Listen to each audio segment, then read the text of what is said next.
As-tu déjà ressenti que tu étais prisonnier de ce que les autres pensent de toi, que ce soit au travail, avec des amis ou sur les réseaux sociaux? Ces influences ne font qu'amplifier l'insécurité, mais que se passerait-il si tu pouvais t'en libérer? Le stoïcisme, une ancienne philosophie, nous enseigne 9 leçons clés pour bâtir la confiance de l'intérieur et cesser de dépendre de la validation externe. Es-tu prêt à apprendre à maîtriser ce qui compte vraiment et à laisser de côté l'insécurité? Si oui, alors commençons. Leçon 1. Le pouvoir de la préparation. Qu'est-ce qui te rend le plus souvent insécure?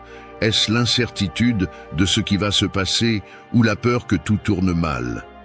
Pour les stoïciens, la solution réside dans la pratique du premeditatio malorum ou se préparer mentalement au pire. L'insécurité apparaît souvent lorsque nous nous sentons mal préparés à affronter ce qui pourrait arriver. Mais, et si tu pouvais anticiper ces moments difficiles et être prêt? C'est ce que faisaient les stoïciens. Ils imaginaient les pires scénarios, non par pessimisme, mais par pragmatisme. Cela te permet d'être préparé à toute adversité et de réduire l'anxiété face à l'inconnu.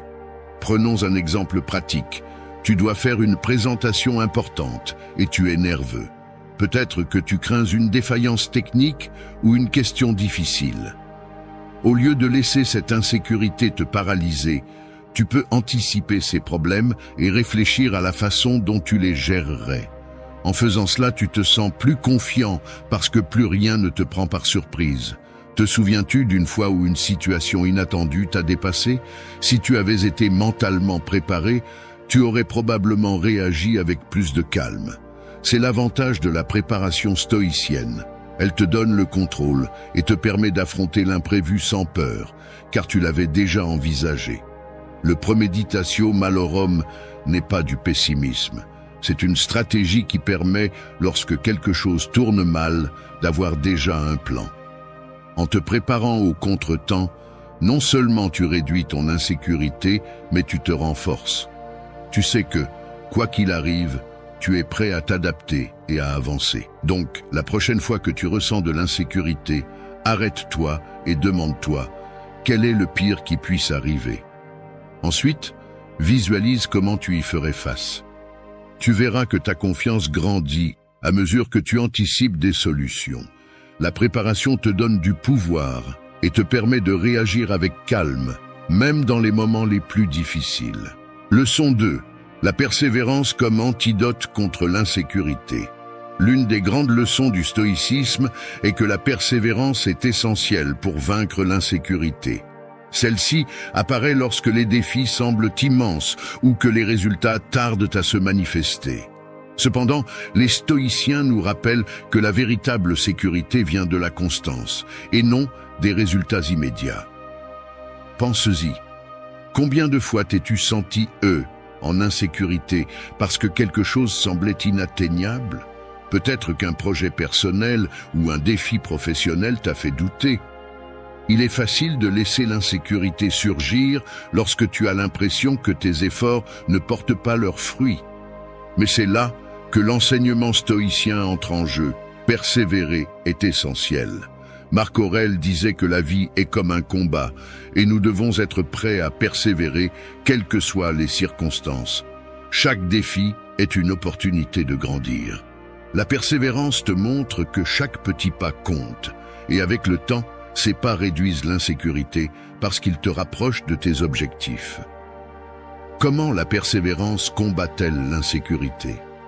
Cette dernière provient souvent de la peur de l'échec. Nous nous sentons insécures lorsque nous ne sommes pas sûrs de pouvoir surmonter les obstacles. Mais en continuant d'avancer, même lentement, tu te rends compte que l'objectif n'est pas la perfection ou le succès immédiat, mais le progrès constant. Chaque pas, si petit soit-il, te renforce et réduit cette insécurité, car tu te rends compte que tu avances, quoi qu'il arrive. Imagine que tu apprennes une nouvelle compétence. Il est normal de te sentir insécure au début, mais avec la pratique quotidienne, ta confiance grandit. La clé est de ne pas t'arrêter lorsque cela devient difficile, mais de continuer pas à pas. Je te pose la question. As-tu déjà fait face à un défi qui semblait impossible? Les stoïciens nous invitent à voir ces défis non pas comme des obstacles insurmontables, mais comme une série de petits pas que nous pouvons franchir. En persévérant, tu te libères de la pression du succès immédiat et trouves la confiance en ta capacité à continuer d'avancer, quelles que soient les difficultés. La persévérance ne t'aide pas seulement à surmonter les obstacles, elle te donne également un sentiment de contrôle. À mesure que tu progresses, même lentement, tu te rends compte que tu es capable d'affronter les défis. Avec chaque pas, l'insécurité diminue et se transforme en confiance. La prochaine fois que tu te sens insécure, demande-toi: puis-je faire un pas de plus?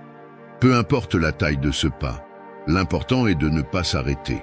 Avec le temps, tu verras que cette persévérance te mènera plus loin que tu ne l'avais imaginé, et l'insécurité se transformera en confiance. Leçon 3. L'amour fati, l'amour du destin. Imagine que tout ce qui t'est arrivé dans la vie, le bon comme le mauvais, n'était pas seulement inévitable, mais que tu dois apprendre à l'aimer. C'est cela, l'amor fati, l'amour du destin, que pratiquaient les stoïciens. Il ne s'agit pas seulement d'accepter ce qui arrive, mais de l'aimer activement, en comprenant que tout fait partie de l'ordre de l'univers. Comme le disait Marc Aurèle, « Aime tout ce qui t'arrive, car cela fait partie de ton destin. » Réfléchis un instant. Combien de fois t'es-tu senti insécure à cause d'un événement qui ne s'est pas déroulé comme prévu? Peut-être un échec au travail, un rejet personnel ou un changement inattendu. Dans ces moments, nous avons tendance à résister et à penser « cela ne devrait pas arriver ». Pourtant, l'amor fati nous enseigne que résister ne fait qu'alimenter notre insécurité.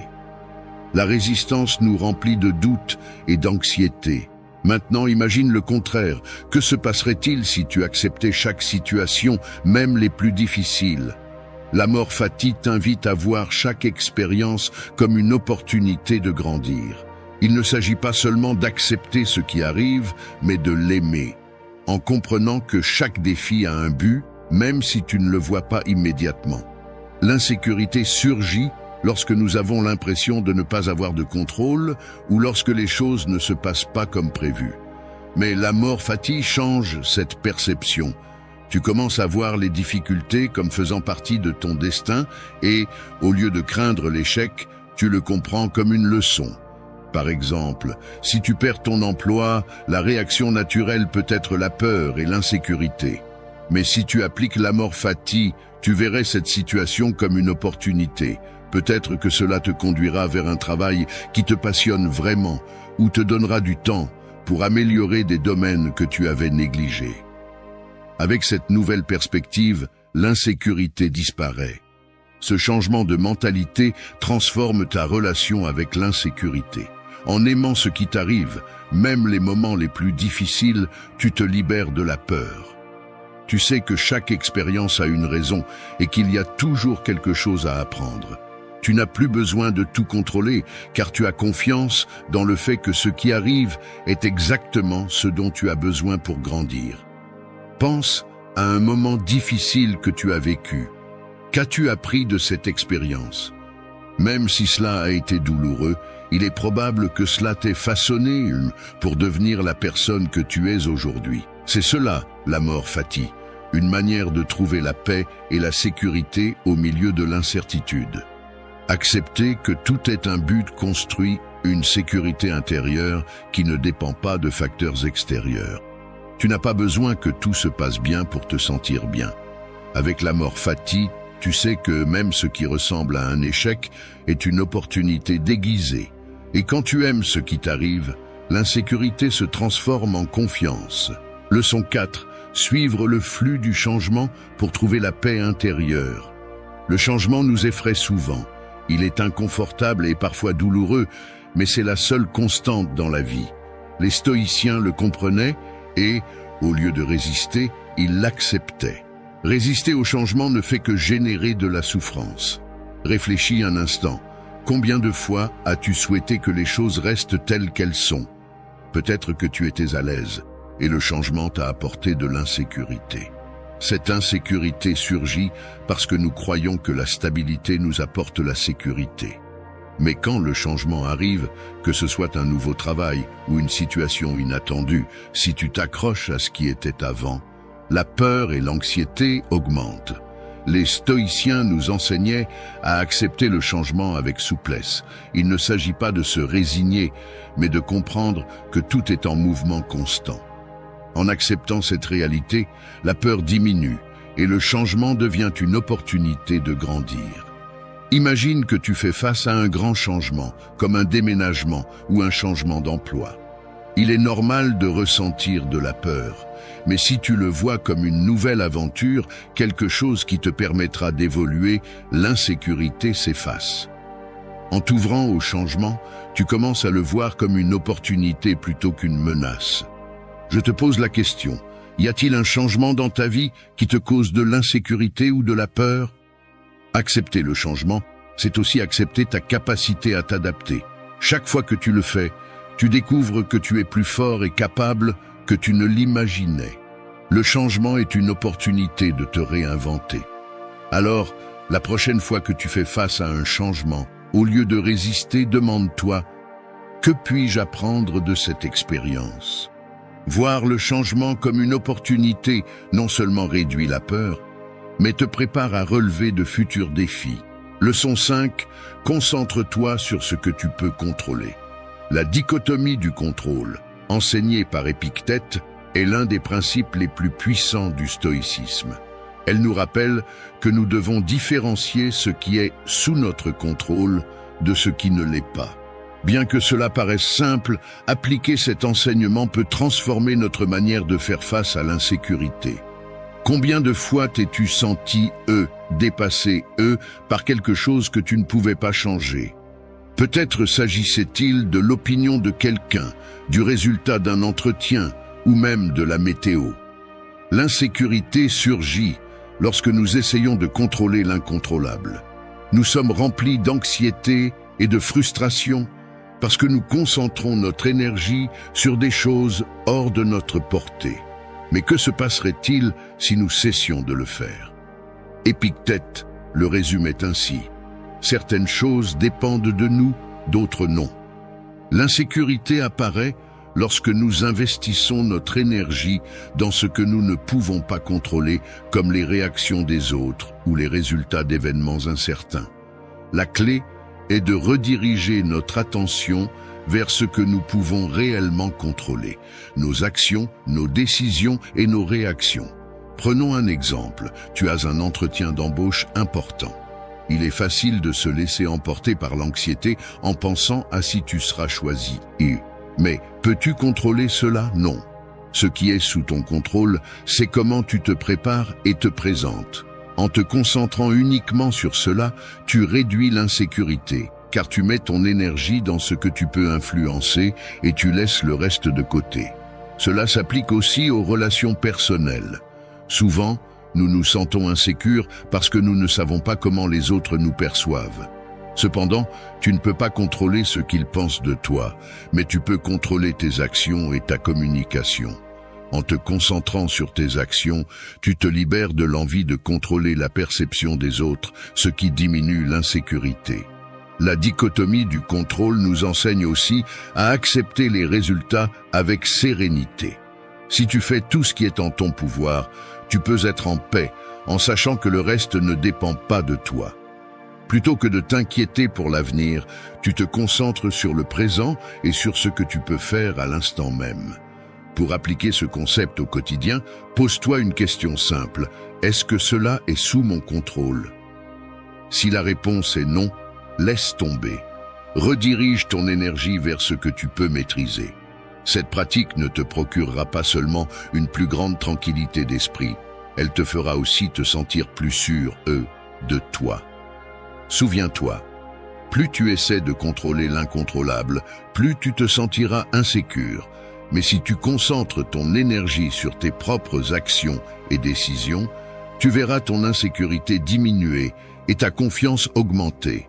Alors, la prochaine fois que tu es confronté à l'incertitude, demande-toi, puis-je contrôler cela? Si la réponse est oui, agis. Si c'est non, laisse tomber. Leçon 6. Le pouvoir de l'autocontrôle.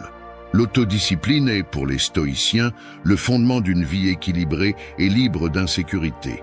Épictète disait que la véritable liberté ne vient pas de l'extérieur, mais du contrôle de soi-même. L'autodiscipline ne consiste pas seulement en une force de volonté ponctuelle, mais en la capacité à rester fidèle à ses principes jour après jour.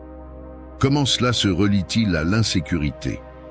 Celle-ci apparaît lorsque nous avons l'impression de ne pas avoir le contrôle sur notre vie, comme si les événements extérieurs ou nos émotions nous dominaient.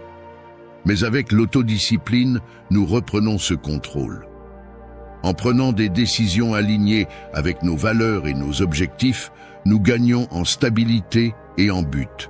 Plus nous maîtrisons nos actions, moins il reste de place pour le doute et la peur. Imagine que tu souhaites améliorer ta santé physique, mais que tu as du mal à suivre de bonnes habitudes. Le manque de discipline engendre de la frustration et nuit à ton estime de soi, nourrissant l'insécurité. En adoptant l'autodiscipline et en t'engageant dans une routine d'exercice et d'alimentation saine, non seulement tu t'amélioreras physiquement, mais chaque petit succès renforcera ta confiance. De plus, l'autodiscipline t'aide à mieux gérer tes émotions. L'insécurité surgit souvent de nos réactions émotionnelles face aux défis ou aux échecs. Si nous laissons les émotions nous contrôler, il est facile de se sentir insécure. Mais en pratiquant l'autodiscipline émotionnelle, tu apprends à faire une pause, à réfléchir et à répondre de manière plus consciente.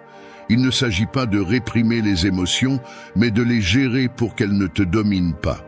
Par exemple, si tu reçois une critique au travail sans autodiscipline, tu pourrais réagir impulsivement, ce qui augmenterait ton insécurité.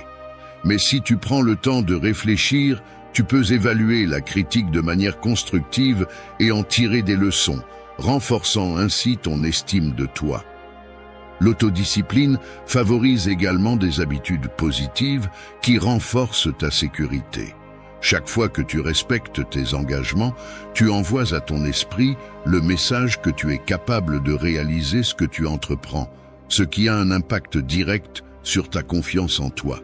La clé de l'autodiscipline n'est pas la perfection, mais la constance. Les stoïciens ne prenaient pas une rigidité absolue, mais la cohérence dans les décisions quotidiennes qui façonnent une vie bien vécue. Chaque acte discipliné, comme se lever tôt ou respecter ses responsabilités, renforce ta sécurité intérieure. En résumé, l'autodiscipline te donne le pouvoir d'être l'architecte de ta vie. Elle te permet d'agir selon tes principes, plutôt que sous l'influence des émotions ou des facteurs extérieurs. En la pratiquant, tu renforces ta confiance et réduis l'insécurité, car tu sais que tu es maître de ton propre destin. Leçon 7. Memento mori. Parlons d'un sujet que beaucoup d'entre nous évitent, la mort. Mais que dirais-tu si je te disais que réfléchir à ce sujet est l'un des outils les plus puissants pour surmonter l'insécurité ? Les stoïciens avaient un concept appelé memento mori, qui signifie « souviens-toi que tu mourras ». Marc Aurèle l'a exprimé de façon claire. N'agis pas comme si tu allais vivre 10 000 ans. Pense-y. Combien de temps perdons-nous à nous soucier de choses insignifiantes dans le grand ordre de la vie ? Peut-être que tu t'inquiètes de ce que les autres pensent de toi, de ton succès ou d'une erreur que tu as commise. Ce sont des sources d'insécurité. Mais lorsque tu réfléchis à la brièveté de la vie, ces préoccupations perdent de leur importance. N'est-ce pas ? Le memento mori n'est pas un rappel sombre, mais une invitation à vivre avec un but. En reconnaissant que la vie est limitée, nous commençons à prioriser ce qui compte vraiment. Si tu savais qu'il ne te reste qu'1 an à vivre, te soucierais-tu autant de ce que pensent les autres ? Laisserais-tu la peur te freiner ? Probablement pas. Ce principe nous ramène à l'essentiel et nous libère des préoccupations triviales. Quand tu te souviens que la vie est finie, ces peurs qui semblent si grandes perdent leur poids. Je te propose un exercice. Pense à une situation récente qui t'a causé de l'insécurité. Maintenant, regarde-la à travers le prisme du memento mori. Est-ce que cela changerait ta façon d'agir si tu te souvenais que la vie est limitée? Ce qui paraissait effrayant ne semble peut-être plus aussi grave. De plus, réfléchir à la mort nous donne de la liberté. Si nous savons que notre temps est limité, pourquoi ne pas vivre pleinement sans que l'insécurité nous arrête? Nous réalisons qu'il ne vaut pas la peine de chercher à plaire à tout le monde ou de craindre l'échec. À la fin, ce qui compte vraiment, c'est d'agir selon nos valeurs. Le memento mori nous rappelle également ne pas remettre à plus tard ce qui est important. Combien de fois as-tu reporté quelque chose par peur? En te souvenant de la brièveté de la vie, tu es motivé à agir maintenant, pas demain ou dans un futur incertain. En résumé, réfléchir à la mort ne nous remplit pas de peur, mais de clarté. Cela nous ramène à l'essentiel et nous libère des préoccupations insignifiantes. Cela nous motive à vivre pleinement sans laisser l'insécurité nous freiner. Alors, la prochaine fois que tu te sens insécure, souviens-toi, memento mori. Cela vaut-il la peine de t'inquiéter ou est-il temps d'avancer avec confiance? Leçon 8. La liberté du lâcher-prise. L'insécurité naît souvent du fait de s'accrocher à des choses que nous ne pouvons pas contrôler, des résultats, des opinions extérieures ou des circonstances. Le détachement, une pratique clé dans le stoïcisme, nous invite à nous libérer de cette dépendance externe et à nous concentrer sur ce que nous contrôlons vraiment, nos actions et notre manière d'aborder la vie. Réfléchis-y, combien de fois t'es-tu senti anxieux, parce que tu voulais que quelque chose se passe exactement comme tu l'avais prévu? Peut-être à cause d'un objectif précis ou parce que l'opinion de quelqu'un perturbait ta tranquillité d'esprit. Cet attachement au résultat ou à la validation externe est ce qui alimente l'insécurité. Le détachement ne signifie pas que ce que tu fais n'a pas d'importance, mais plutôt que tu te libères de cette charge émotionnelle en te concentrant sur l'effort plutôt que sur le résultat. Par exemple, si tu travailles sur un projet important, au lieu de t'obséder sur le résultat final, concentre-toi sur le processus. Donne le meilleur de toi-même, fais de ton mieux, et quoi qu'il arrive, tu sauras que tu as tout donné. Lâcher prise sur le résultat ne te libère pas seulement de la pression, cela te permet également de profiter davantage du chemin parcouru. Je te pose la question, y a-t-il quelque chose dans ta vie à quoi tu t'accroches tellement que cela t'empêche de trouver la paix? Lâcher prise ne signifie pas abandonner, mais accepter que tout n'est pas sous ton contrôle. Cela te permet d'avancer avec plus de confiance, sans que la peur ou l'insécurité ne te paralyse. Leçon 9. Vivre selon ses principes. T'es-tu déjà senti insécure à propos de tes décisions ou de la manière dont les autres te perçoivent? C'est quelque chose de courant. Les stoïciens nous offrent une solution claire. Vivre avec des principes solides. Pour eux, ces principes n'étaient pas optionnels, mais essentiels pour mener une vie équilibrée et épanouie. Vivre selon des principes ne signifie pas être parfait, mais s'aligner sur 4 piliers fondamentaux. La clarté, l'équité, le courage et l'autocontrôle. Ces piliers renforcent ton caractère et te procurent une sécurité intérieure qui ne dépend pas des circonstances extérieures. À chaque fois que tu prends une décision, la fais-tu en fonction de ce que les autres pensent ou en fonction de ce que tu crois juste selon tes propres valeurs? C'est là que les principes entrent en jeu.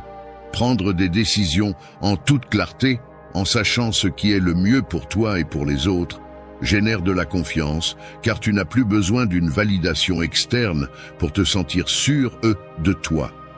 Imagine que tu sois confronté à une situation difficile, que ce soit dans ton travail ou ta vie personnelle. Il peut être tentant de céder à la pression, mais si tu agis avec équité et courage, tu ressentiras de la tranquillité, indépendamment de ce que les autres en pensent. Savoir que tu as agi de manière juste et courageuse te libère de l'insécurité liée à la recherche de validation extérieure. Pense au moment où tu as douté de tes décisions. Si tu as agi selon les principes d'équité, de courage et d'autocontrôle, l'insécurité disparaît. La certitude intérieure d'avoir fait ce qui est juste te procure une paix que rien d'extérieur ne peut changer. Maintenant, imagine que tu sois confronté, à une décision morale compliquée, comme une injustice au travail. Bien que parler puisse t'effrayer, si tu choisis d'agir avec clarté et courage, tu ressentiras de la satisfaction pour avoir suivi tes principes, peu importe le résultat. Je te pose la question, comment te sens-tu lorsque tu prends des décisions basées sur tes propres principes, plutôt que de céder à la pression sociale? Cette paix intérieure vient du fait d'avoir suivi tes valeurs les plus profondes. En cultivant ces principes, tu construis une base solide qui te protège de l'insécurité extérieure et te donne confiance en toi-même. Il ne s'agit pas d'être parfait, mais de s'efforcer de vivre avec clarté, équité, courage et autocontrôle. Ces principes te renforcent non seulement, mais te libèrent également de l'insécurité, car tu sais que tu vis en accord avec ce que tu crois, et non en fonction des résultats ou des opinions des autres. Alors, la prochaine fois que tu fais face à une situation difficile ou que tu doutes de tes décisions, demande-toi, est-ce que j'agis avec clarté, en étant juste et courageux, tout en gardant le contrôle de moi-même? Si la réponse est oui, tu peux avancer avec confiance, sachant que la véritable sécurité vient de vivre selon tes principes, et non en fonction des réactions des autres. Merci d'être resté jusqu'à la fin de la vidéo. Si vous avez tout vu, commentez « Je suis stoïcien » comme notre signe secret, indiquant que vous êtes un véritable apprenant du stoïcisme. N'oubliez pas de vous abonner et de liker la vidéo si elle vous a plu. Rendez-vous dans la prochaine vidéo et rappelez-vous, continuez à cultiver votre esprit stoïque.